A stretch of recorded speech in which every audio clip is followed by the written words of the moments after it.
Marc Marquez, kini harus menghadapi babak baru yang tidak diinginkannya.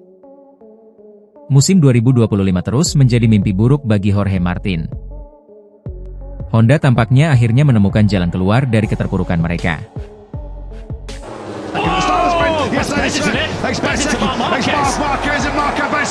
Suasana di dunia MotoGP berubah drastis.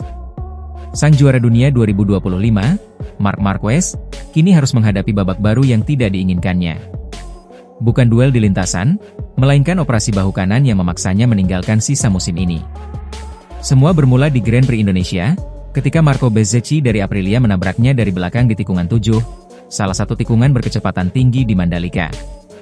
Benturan keras itu membuat Marquez terseret ke gravel, dan sejak saat itu, dunia tahu, sesuatu yang serius telah terjadi. Diagnosa awal di Madrid sempat memberi harapan. Tim medis saat itu memutuskan bahwa operasi tidak diperlukan. Namun, setelah seminggu penuh rasa sakit dan ketidakstabilan, kenyataan pahit datang. Cederanya tidak menunjukkan tanda-tanda pulih.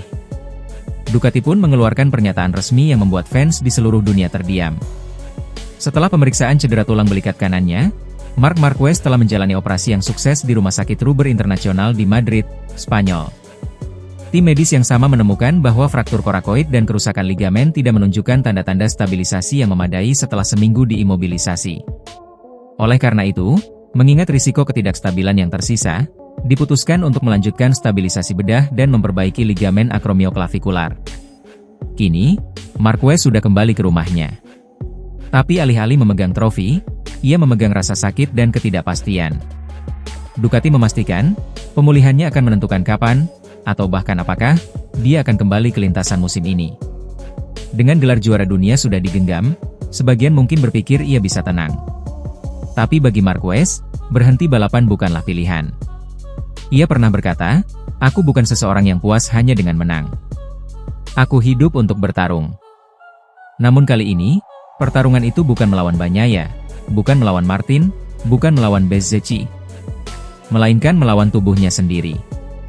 Marquez dipastikan absen setidaknya hingga Grand Prix Portugal awal November. Ducati kini mencari pengganti untuk GP Australia dan Malaysia, tapi belum mengumumkan siapa yang akan turun menggantikan sang juara dunia. Ironisnya, sirkuit Phillip Island, tempat ia menang dengan luar biasa tahun lalu, kini akan berjalan tanpa sang penguasa lintasan itu. Marc Marquez, juara dunia 2025, kini menjalani operasi dengan bahu kanan yang diperbaiki, tapi hati yang tetap terbakar. Sebuah pengingat pahit bahwa di balik kejayaan besar, selalu ada harga yang harus dibayar.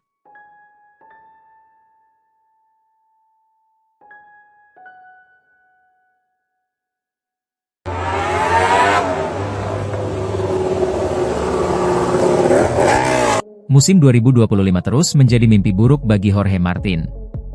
Pembalap Aprilia itu kembali tumbang, kali ini setelah insiden keras dengan rekan setimnya sendiri, Marco Bezzecchi, di lap pembuka sprint race Motegi. Akibat benturan itu, Martin kembali harus masuk ruang operasi. Bahunya cedera parah, dan yang paling menyakitkan, ini adalah cedera serius keempatnya hanya dalam 1 tahun. Bayangkan, dari belasan Grand Prix yang telah digelar, Martin hanya sempat tampil di 6 akhir pekan balapan. Bagi tim Aprilia, kehilangan Martin berarti kehilangan tumpuan utama mereka. Setelah absen di Mandalika tanpa pengganti, tim asal nol itu kini memutuskan untuk menurunkan Lorenzo Savadori di Grand Prix Australia, Phillip Island. Savadori, pembalap uji yang sudah sering menjadi penyelamat darurat Aprilia, akan menjalani balapan ke-10 musim ini, dan yang pertama sejak GP Jerman. Dari 9 penampilan sebelumnya, dia baru mengoleksi 8 poin, namun tetap bertekad untuk membantu tim dalam situasi sulit ini. Pertama-tama, saya ingin mendoakan Jorge agar cepat pulih, ucap Savadori dengan nada serius. Saya harap dia bisa kembali balapan sesegera mungkin. Phillip Island adalah sirkuit yang indah dan saya tidak sabar untuk segera berlomba. Kami akan terus mengembangkan RSIP 25 dan saya akan memberikan yang terbaik, seperti biasa. Namun, pertanyaan besar pun muncul. Sampai kapan Aprilia akan terus bergantung pada pembalap penguji untuk menggantikan pebalap utamanya? Apakah kehadiran Savadori kali ini akan sekadar mengisi kekosongan, atau justru membuka peluang baru bagi karirnya sendiri? Di sisi lain, Marco Bezzecchi akhirnya dikonfirmasi akan kembali beraksi di Phillip Island, meski masih diselimuti kontroversi. Ia baru saja lolos dari insiden parah dengan Marc Marquez di Grand Prix Indonesia, dan kini dikabarkan bisa saja mendapat penalti atas tabrakan tersebut. Meski begitu, Bezzecchi menegaskan semangatnya belum padam. Saya senang bisa kembali ke Australia dan saya memiliki keinginan besar untuk terus tampil baik. Saya akan memberikan 100% untuk mencoba dan menebus balapan panjang di Mandalika. Phillip Island akan menjadi panggung ujian besar bagi Aprilia. Tanpa Jorge Martin, dengan Savadori yang kembali ke lintasan, dan Bezzecchi yang harus menebus kesalahan. Tekanan ada di mana-mana, di garasi, di paddock, dan di dalam kepala para pembalap. Tapi yang pasti, satu kesalahan lagi bisa mengubah arah musim Aprilia sepenuhnya.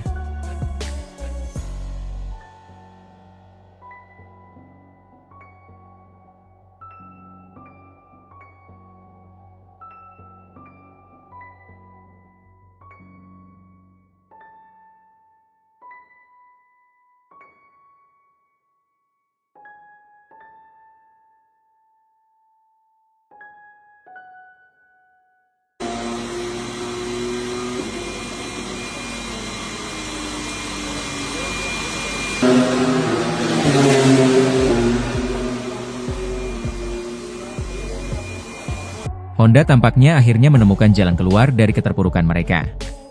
Setelah bertahun-tahun bergantung pada keajaiban Marc Marquez, dan gaya balap di ambang batas, RC213V kini dikatakan tak lagi memerlukan gaya 110% risiko untuk bisa cepat.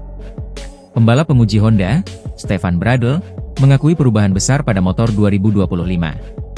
Menurutnya, RC213V yang sekarang sudah jauh berbeda dari motor yang dulu hanya bisa dikendalikan oleh Marquez. Honda telah mencoba banyak hal dengan lengan ayun, suspensi, dan sasi selama 3 tahun terakhir. Itu adalah perubahan besar. Arah yang berorientasi pada tujuan kini telah ditemukan, ujar Bradl kepada GP1. Setelah musim 2024 yang menjadi salah satu titik terendah dalam sejarah Honda, musim ini menunjukkan kebangkitan nyata. Honda kembali ke podium lewat Johann Zarco di IP Prancis yang basah, lalu mengulang prestasi di kondisi kering di Silverstone dan Motegi. Dengan 4 balapan tersisa, mereka kini duduk di posisi keempat konstruktor, unggul atas Yamaha dan semakin mendekati KTM. Sebuah tanda bahwa proyek RC213V baru ini benar-benar mulai menemukan identitasnya. Bradl menjelaskan, kekuatan besar justru datang dari peningkatan mesin. Tenaga yang kini lebih stabil membuat pembalap bisa sedikit bernapas di lintasan lurus, hal yang mustahil dilakukan di era Marquez. Karena mesin kini juga memiliki tenaga yang diperlukan untuk tetap stabil di lintasan lurus, Anda dapat beristirahat sejenak dan mengerem di tikungan berikutnya dengan lebih santai. Ini merupakan kelegaan fisik bagi semua pembalap Honda. Mereka tidak lagi harus berkendara dengan risiko 110% yang konstan, seperti yang biasa dilakukan Marc Marquez selama bertahun-tahun. Karena itu, ia sering terjatuh dari motor setiap tahun. Pernyataan Bradl ini cukup tajam, seolah menegaskan bahwa era one-man show di Honda sudah berakhir. Kini motor bukan lagi tentang siapa yang paling berani, tapi siapa yang paling bisa memanfaatkan potensi teknisnya. Bradl juga menyoroti pengaruh besar Romano Albesiano, ex-direktur teknis Aprilia, yang kini memimpin proyek Honda. Struktur baru yang lebih efisien membuat arah pengembangan mereka lebih jelas, tanpa kebingungan seperti di tahun-tahun sebelumnya.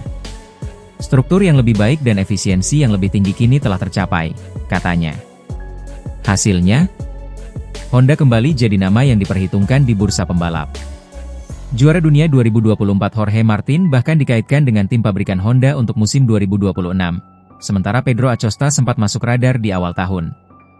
Semua ini menandakan satu hal.